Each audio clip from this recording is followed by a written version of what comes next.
I enjoyed the 24th of July because it's a wonderful time for all of us to think about who made it possible for us to have what we have.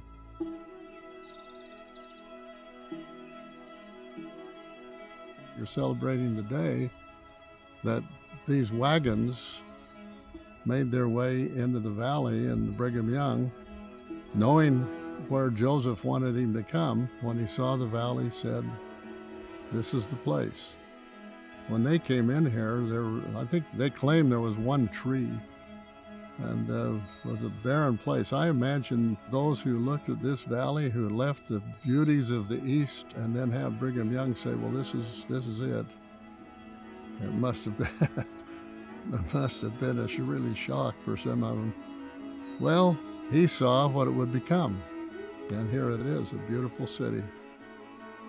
Well, I first started learning about the pioneers' legacy when I was a seminary student in Brazil many years ago.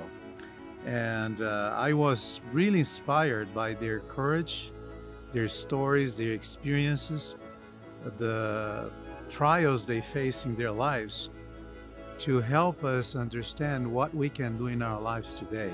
And learning more about what they went through makes me feel overwhelmed.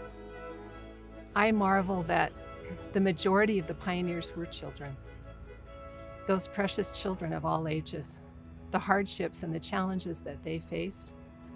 Perhaps today's children won't face challenges of that same sort, but they will face challenges as well.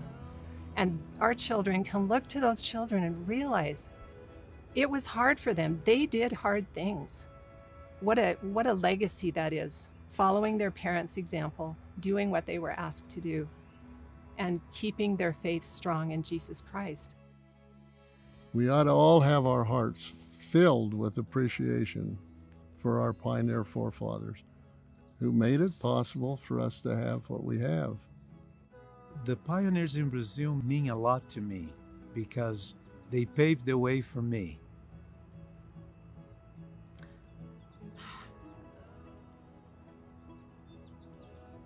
I am the recipient of the blessings that they, through their example, blessed me.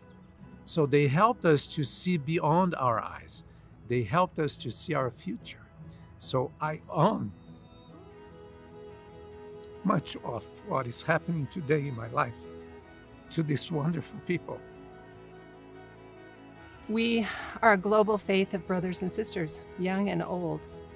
And what a privilege that is, because as we unite in that global faith, we can honor the early saints, our early pioneers, by boldly committing to follow Jesus Christ as they did.